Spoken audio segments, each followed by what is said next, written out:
He should be lurking in shadow. Lurking means hiding.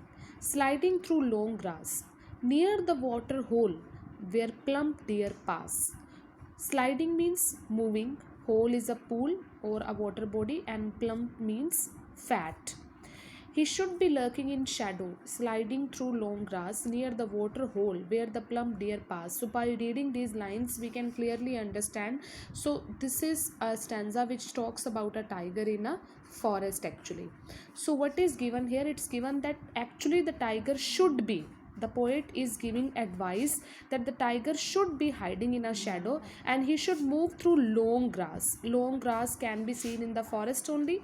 Near the water hole means he should be hiding near any pool or near any water body where the deer passes or where any fat deer passes. Okay, so here the poet is telling that the tiger should not be kept in a cage. He should be kept in a he should be in a forest actually. He should be in his natural home. He should hide here and there, and he should wait near a water body for a fat deer so that he can hunt him. He should be snarling around houses. Snarling means to make any angry sound, roaring sound we can say. At the jungle's edge. Jungle's edge means the part where the jungle ends or where the jungle starts. Bearing his white fangs, his claws. Bearing means showing. Fangs is teeth and claws is nails.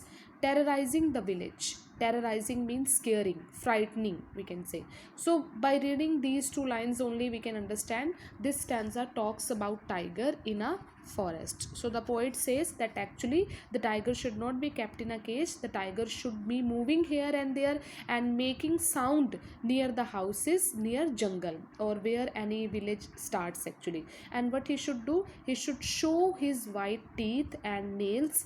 Scaring the villagers means he should scare the villagers. And how he should scare the villagers? By showing his teeth and nails. Means what the tiger does, what are the natural habits of tiger, what are the things which we can find in any wild animal, that he should do in his natural home. He should be in a forest and he should do all this. But he is locked in a concrete cell.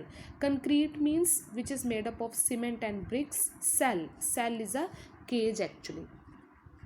But he is locked. By reading this only we can understand this stanza speaks about tiger in a cage.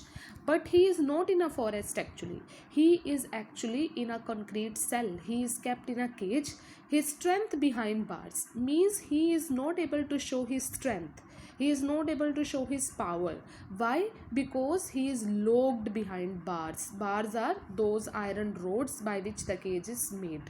Stalking the length of his cage, ignoring visitors. He is just moving here and there and he is moving around the cage. He is ignoring the visitors.